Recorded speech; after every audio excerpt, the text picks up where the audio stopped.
Secretary of State of the United States. Mr. President, thank you for convening this ministerial and for convening this council. And thank you very much, Special Coordinator Wennesland, Deputy Special Coordinator Hastings, for your important briefings. Mr. Secretary General, we're grateful for your leadership in this incredibly challenging time, particularly in helping get humanitarian aid to civilians in Gaza. And to the entire UN team, their incredible bravery, their dedication, all of those who continue to serve in some of the most difficult circumstances imaginable, we express our gratitude and our admiration. I'm here today because the United States believes that the United Nations, and this Council in particular, has a crucial role to play in addressing this crisis. Indeed, we put forward a resolution that sets out practical steps that we can take together toward that end. The resolution builds on many elements of the text that Brazil put forward last week. It incorporates substantive feedback that we received from fellow council members over recent days. It also draws heavily on the views that I heard firsthand from partners across the region after Hamas's appalling attack on October 7, views that the United States shares. First, we all recognize the right and indeed the imperative of states to defend themselves against terrorism. That's why we must unequivocally condemn Hamas's barbaric terrorist attack against Israel. Babies riddled with bullets, young people hunted down and gunned down with glee, young people beheaded, families burned alive in a final embrace,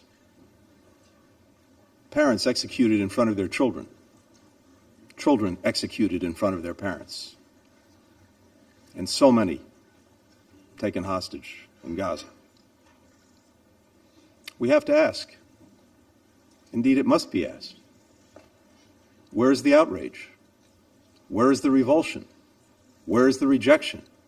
Where is the explicit condemnation of these horrors? We must affirm the right of any nation to defend itself and to prevent such horror from repeating itself. No member of this council, no nation in this entire body could or would tolerate the slaughter of its people. As this Council and the UN General Assembly have repeatedly affirmed, all acts of terrorism are unlawful and unjustifiable. They're unlawful and unjustifiable whether they target people in Nairobi or Bali, in Luxor, Istanbul or Mumbai, in New York or Kibbutz Berry. They're unlawful and unjustifiable whether they're carried out by ISIS, by Boko Haram, by Al-Shabaab, by Lashkar-e-Taiba, or by Hamas. They're unlawful and unjustifiable whether victims are targeted for their faith, their ethnicity, their nationality, or any other reason. And this Council has a responsibility to denounce member states that arm, that fund, and train Hamas, or any other terrorist group that carries out such horrific acts. Let's not forget that among the more than 1,400 people that Hamas killed on October 7 were citizens from more than 30 UN member states, including many of the members around this very table. The victims included at least 33 American citizens. Every one of us has a stake. Every one of us has a responsibility in defeating terrorism. Second, we all agree on the vital need to protect civilians. As President Biden has made clear from the outset of this crisis, while Israel has the right, indeed the obligation, to defend itself, the way it does so matters. We know Hamas does not represent the Palestinian people, and Palestinian civilians are not to blame for the carnage committed by Hamas. Palestinian civilians must be protected. That means Hamas must cease using them as human shields. It's hard to think of an act of greater cynicism. It means Israel must take all possible precautions to avoid harm to civilians. It means food, water, medicine, and other essential humanitarian assistance must be able to flow into Gaza and to the people who need them. It means civilians must be able to get out of harm's way. It means humanitarian pauses must be considered for these purposes. The United States has worked relentlessly to make real these principles. We continue to coordinate closely with Egypt, Israel, and partners across the region, as well as with the United Nations, to build mechanisms that will enable sustained humanitarian assistance to flow to civilians in Gaza without benefiting Hamas or any other terrorist group. President Biden appointed one of our most senior diplomats, Ambassador David Satterfield, to lead our humanitarian efforts, which he is currently doing on the ground. The United States has committed an additional $100 million in humanitarian assistance to Palestinians in Gaza and the West Bank, bringing the total aid that we've provided to the Palestinian people over the past 2.5 years to more than $1.6 billion. That makes the United States the largest single-country donor, by far, to the Palestinian people. We call on all countries, particularly those with the greatest capacity to give, to join us in meeting the UN's appeal for the humanitarian situation in Gaza. At the heart of our efforts to save innocent lives in this conflict, and in every conflict for that matter, is our core belief that every civilian life is equally valuable. There is no hierarchy when it comes to protecting civilian lives. A civilian is a civilian is a civilian, no matter his or her nationality, ethnicity, age, gender, faith. That's why America mourns the loss of every single innocent life in this crisis, including innocent Israeli and Palestinian men, women, children, elderly people, Muslim, Jews, Christians, people of all nationalities and faiths, including at least 35 UN staff members. That's why it's imperative that we work to protect all civilians in this conflict, to prevent more deaths atop the many that have already occurred. The value we place on civilian life is the driving force behind our efforts to secure the release of hostages held by Hamas and other terrorist groups in Gaza. I, as others have, had the occasion to meet with families of those missing and suspected to be in the hands of Hamas on my recent trip. Several, as you know, are in this room with us today. None of us can imagine the nightmare they're living, something no family should have to endure. Their loved ones must be released immediately, unconditionally, and every member of this council, indeed, every member of this body, should insist on that, insist on that, insist on that. We're grateful to Qatar, to Egypt, to the ICRC for helping secure the release of 4 of Hamas's hostages. But at least 200 more, and again, from many of our nations, are still in the grip of Hamas. So, again, I implore every member here, use your voice, use your influence, use your leverage to secure their unconditional and immediate release. Third, we're all determined to prevent this conflict from spreading. This goes to the principal responsibility of the Security Council, maintaining international peace and security. A broader conflict would be devastating, not only for Palestinians and Israelis, but for people across the region and indeed around the world.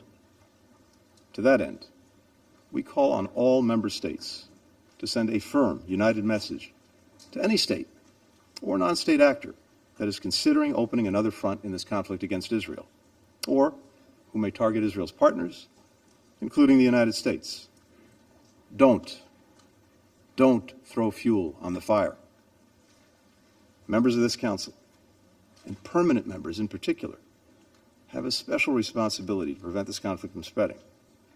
I look forward to continuing to work with my counterpart from the People's Republic of China to do precisely that when he visits Washington later this week.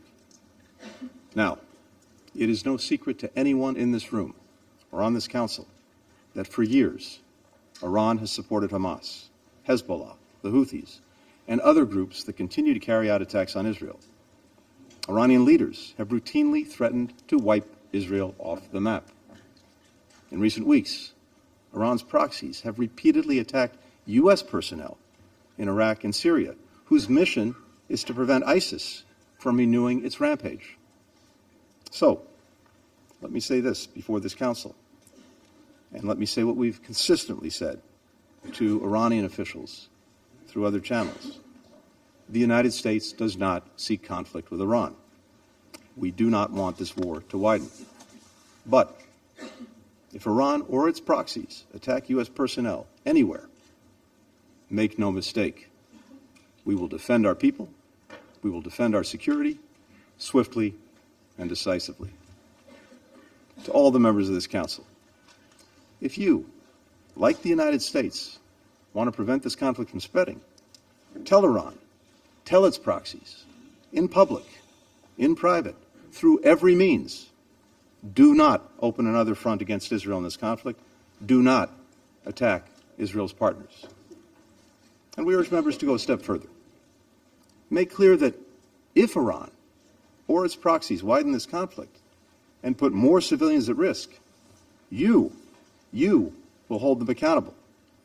Act as if the security and stability of the entire region and beyond is on the line, because it is. Fourth and finally, even as we address this immediate crisis, we all agree that we must redouble our collective efforts to build an enduring political solution to the conflict between Israelis and Palestinians. The only road to lasting peace and security in the region, the only way to break out of this horrific cycle of violence, is through two states for two peoples. As President Biden has underscored from day one, Palestinians deserve equal measures of security, of freedom, of justice, of opportunity, of dignity. And Palestinians have a right to self-determination and a status of their own. Now, we have no illusions about how hard it will be to achieve a two-state solution. But as President Biden has said, we cannot give up on peace. Indeed, it's precisely in the darkest moments, like this one, that we have to fight the hardest to preserve an alternative path, to show people making it real, improving their lives in tangible ways is possible. Indeed, it's necessary. We've heard many countries express support in recent weeks for a durable political solution. Our message today is this: help us build that solution. Help us prevent the spread of war that will make two states and broader peace and security in the region even harder to achieve. Members of this Council, we stand at a crossroads. Two paths lie before us. The difference between them could not be more stark. One is the path offered by Hamas. We know where it leads: death, destruction, suffering, darkness. The other is the path toward greater peace, greater stability, greater opportunity, greater normalization and integration. A path toward people across the region being able to live, to work, to worship, to learn, side by side. A path toward Palestinians realizing their legitimate right to self-determination and a state of their own. Nothing would be a greater victory for Hamas than allowing its brutality to send us down its path of terrorism and nihilism. We must not let it. Hamas does not get to choose for us. The United States stands ready to work with anyone ready to forge a more peaceful and secure future for the region, the future its people yearn for and so deserve. Thank you, Mr. President. I thank His Excellency, Mr. Blinken.